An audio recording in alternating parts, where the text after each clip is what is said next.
On est tous d'accord pour dire que le cinéma, c'est censé être des frissons qui te collent à la peau, des scènes que tu revois 10 ans plus tard et qui te font toujours le même effet. Je suis ton père. Mais aujourd'hui, t'as peut-être remarqué un truc. Il y a des films qui sortent tous les jours, des trailers en pagaille, des budgets à 300 millions d'euros, des stars dans tous les sens. Et pourtant, t'as ce sentiment bizarre qu'il manque un truc. En gros, on te sert le même plat d'hier, juste réchauffé dans un nouvel emballage. T'appuies sur lecture, tu regardes et à la fin, tu passes à autre chose. Et si on te demande demain le nom du personnage principal, aucun souvenir. Tout simplement parce que ça t'a pas marqué. Ou t'es tout simplement amnésique. Alors qu'est-ce qui s'est passé? Comment est-ce que le cinéma a changé? Parce qu'on peut clairement dire que le cinéma a changé. Dans cette vidéo, je vais te montrer pourquoi, avec un détail que tu vois tous les jours sans capter. Et à la fin, je te balance un film qui peut te réconcilier avec tout ça. On va pas se mentir, le cinéma a toujours été un business. Même dans les années 30, les studios cherchaient déjà le succès. Mais aujourd'hui, c'est devenu une formule mathématique. Tu prends un héros charismatique qui a eu un trauma dans son passé, un méchant stylé, mais pas trop dérangeant, et un twist à la fin.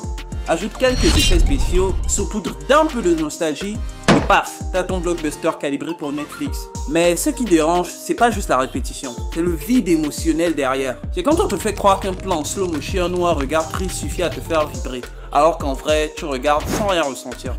Un bon exemple, le nouveau film F1 sorti fin juin. Des moyens énormes ont été déboursés. Brad Pitt comme tête d'affiche, 2 ans de tournage, des circuits réels et au final, une histoire qu'on a vue 100 fois. Un ancien champion qui revient de Londres pour défier un jeune prodige. Voilà. Et c'est là que tu comprends, ce n'est plus le cinéma qui prime, c'est le retour sur investissement. L'art est là pour séduire, mais surtout pour convertir. Les émotions deviennent carrément des suppléments. Avant, un film naissait d'un risque, d'une vision, d'un pari un peu fou. Aujourd'hui, un film naît d'une analyse de données. Littéralement, les plateformes comme Netflix scannent ce que tu regardes, ce que tu likes, ce que tu zappes, et elles en tirent des conclusions. Tu veux des visages connus? Ok. Tu veux une intro rapide? Ok. Tu veux du drama sans prise de tête? Ok. Et c'est comme ça qu'on se retrouve avec 10 séries qui se ressemblent, 20 thrillers avec le même cadrage. Bon, c'est pas que j'en ai marre, mais je suis un peu fatiguée, ouais. Et des comédies romantiques où t'as déjà deviné la fin à la 3e minute sur 2 heures de film. Mais est-ce que c'est vraiment leur faute? Ou est-ce qu'on prend tout ce qui nous pousse parce qu'on s'est habitué? Tu cherches, tu cliques, tu consommes et tu oublies. Le cinéma est carrément devenu une extension de notre multitâche. Tu regardes un film tout en répondant à tes messages. C'est pas forcément toi qui as changé. C'est aussi l'environnement qui t'empêche d'être pleinement dans le film. Il y a une tendance qui me gaffe de ouf, les spin-offs à rallonge. On prend un figurant du film original, on lui invente un passé tiré par les cheveux que même des enfants n'auraient pas pu imaginer. Aïe, coup dur pour Guillaume. Et le film sort, pas parce qu'il avait quelque chose à dire, mais parce que le film d'origine a cartonné.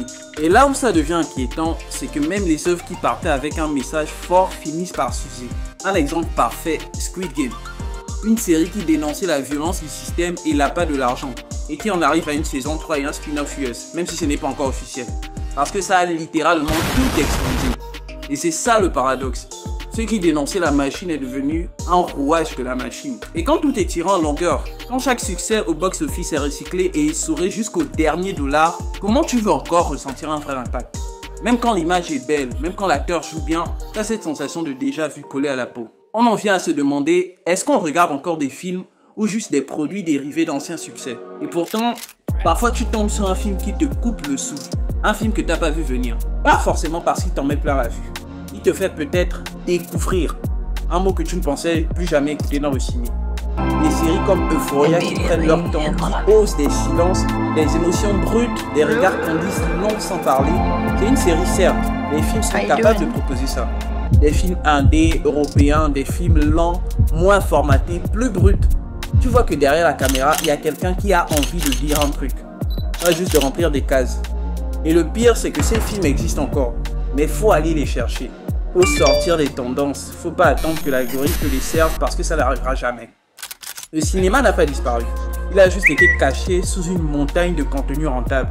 Et au fond, peut-être que c'est aussi à nous d'aller chercher ces pépites. De redevenir curieux, de ne plus cliquer sur la première miniature rouge et noire avec un gros visage en colère.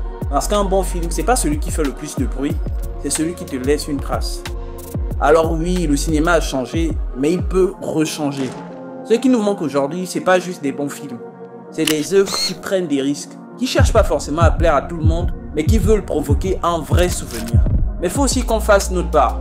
qu'on arrête de zapper toutes les 5 minutes, qu'on réapprenne à regarder un film sans juger à la 3e scène. Parce qu'il y en a beaucoup, je vous vois. On donne une chance au format qu'on connaît pas et au petit budget. Parce que tant qu'on sera capable de ressentir, le cinéma pourra encore nous toucher. Bon, comme promis, voici quelques pépites que je conseille fortement de regarder et vous m'en direz des nouvelles. Tout d'abord, Aftersun. C'est pas un film à gros budget ni avec des effets spéciaux de fou, mais il a ce petit truc qui te colle au cœur. C'est un père, sa fille, des vacances, des histoires un peu amères, bref, il fait réfléchir sans faire la morale. Ensuite, The Wall. Là, c'est Brendan Fraser comme tu l'as jamais vu. Le film est dur, ouais, mais humain. Parce que tout le film se passe dans une même pièce. Ça parle de pardon, de solitude, de liens brisés. Et franchement, il n'y a pas vraiment d'effet spécial, mais tu ressors de là un peu secoué. En plus, il a des nominations Oscar. Et si t'es plus branché série, il y a évidemment Euphoria. La performance de Zendaya dans cette série est juste magistrale. Elle porte la série sur ses épaules comme si c'était un sac à dos léger. Chaque épisode, c'est une chiche bien placée sur ta face. Et si t'en as marre des trucs un peu sombres et que tu veux juste rigoler un peu, te détendre, sans pour autant te taper une série débile, parce que j'en ai vu des séries débiles, alors Never I Have Ever, c'est parfait. C'est fun, bien écrit, avec des personnages attachants.